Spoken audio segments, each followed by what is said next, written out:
Okay, so in this video, we are going to introduce genetic engineering. This is for AP Biology, topic 6.8, Biotech. All right, so when we look at genetic engineering, we need to think first. It's basically what the name implies. You're taking your genetics, your DNA, and we're engineering them, right? We're like editing them in some way. So let's talk about our DNA a little bit. When we look at the human genome, and genome means like the full complement of DNA, like all of your DNA, and in every single cell in your body, you have 3.2 billion base pairs. And when we look at the huge amount of DNA we have, it turns out only about 1% of our DNA is actually genes. And genes are going to be your coding regions, and they code for proteins. So 99% of our DNA is actually non-coding, meaning that they don't code for proteins. And so when we look at, so for example, here, like insulin would be a protein that is coded for by a gene. So now, how could scientists isolate and make copies of just that particular gene, right? So when you have this huge amount of DNA, how do you find it? How do you make copies of it? How do you get it to actually produce insulin, etc.? So let's go ahead and talk about gene cloning. So when scientists want to work with a gene of interest, so for example, let's use insulin, the gene that codes for insulin for that. They want to be able to make lots of copies of that gene, and they're going to use bacteria to do this. So, sorry, here we go. So here we have a bacterium, and if you remember, bacteria have these circular pieces of DNA called plasmids. Now, this is separate from their main large circular chromosome. So this little plasmid here has anywhere from 50 to 500 genes on it. And this is what scientists are going to use or one of the tools they can use in genetic engineering. So let's go ahead and, okay, here we go. So let's go ahead and see how they do this. So if you think of the name recombinant DNA, we're going to think of the idea of like recombining DNA. So we start with a plasmid from a bacterium. Then we're going to take DNA from another source.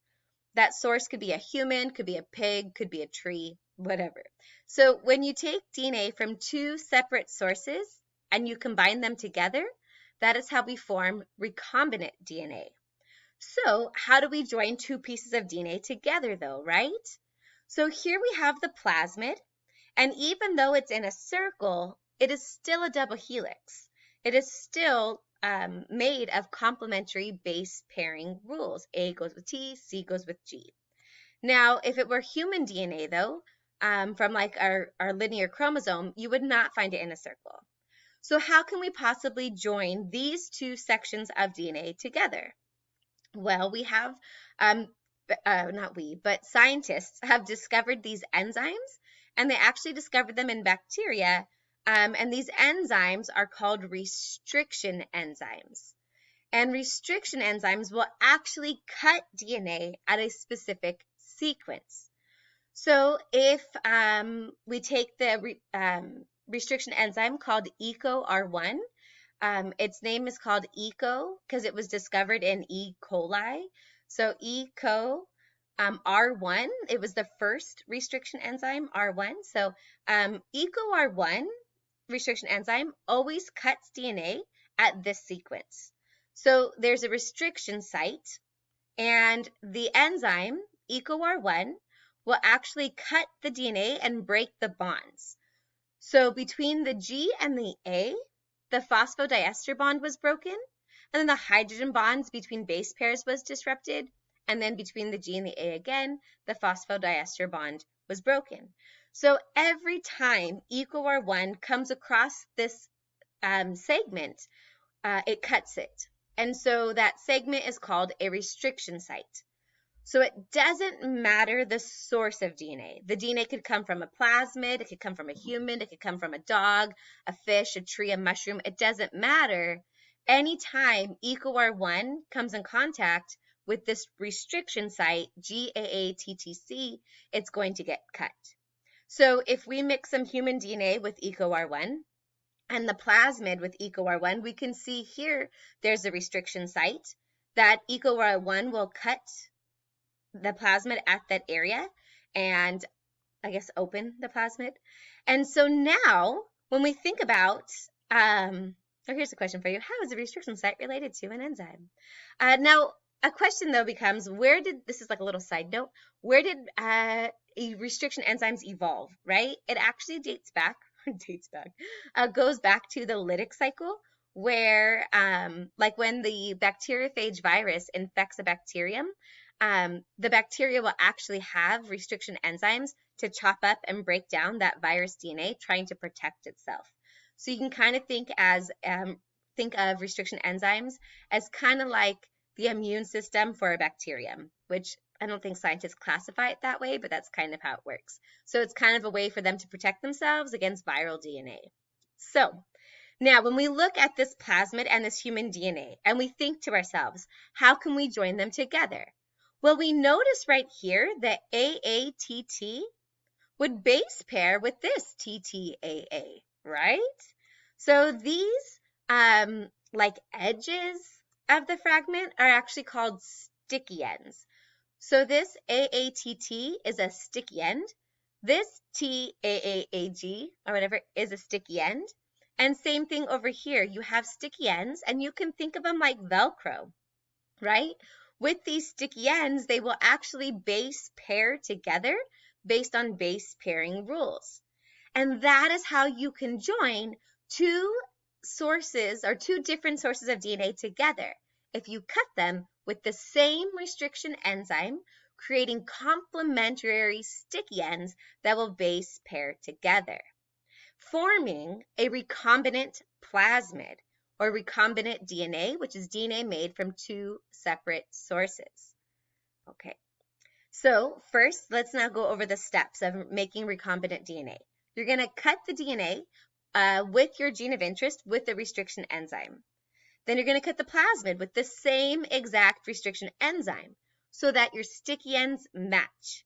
The sticky ends will base pair together, and then we'll use the enzyme DNA ligase to seal those phosphodiester bonds, forming your recombinant DNA. So again, another Google image to kind of, let's put my face here. Another Google image to kind of check out.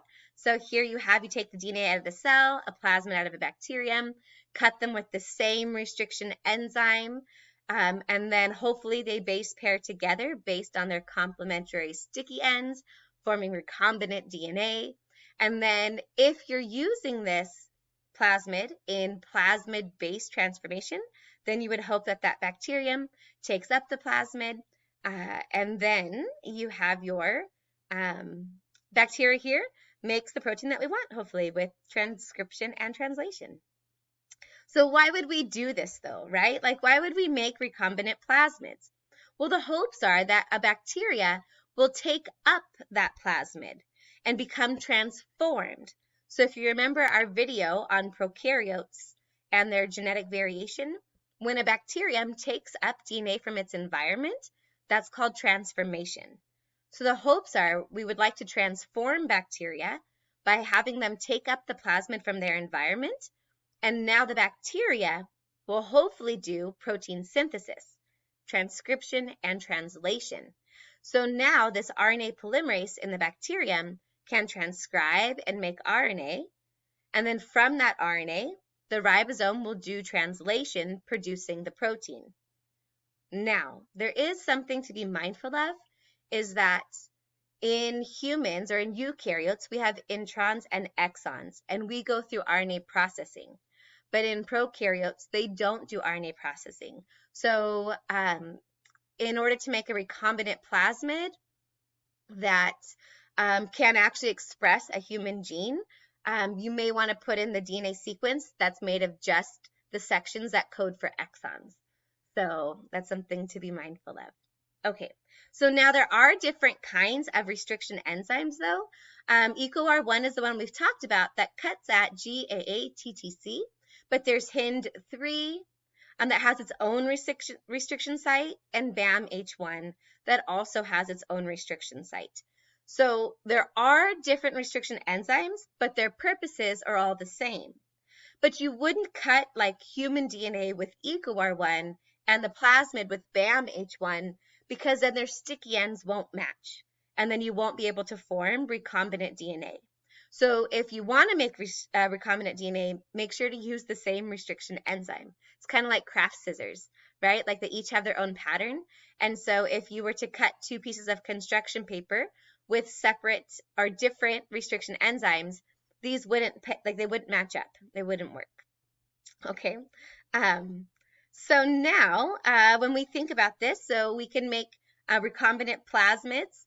And actually, I think I'm going to stop my video here.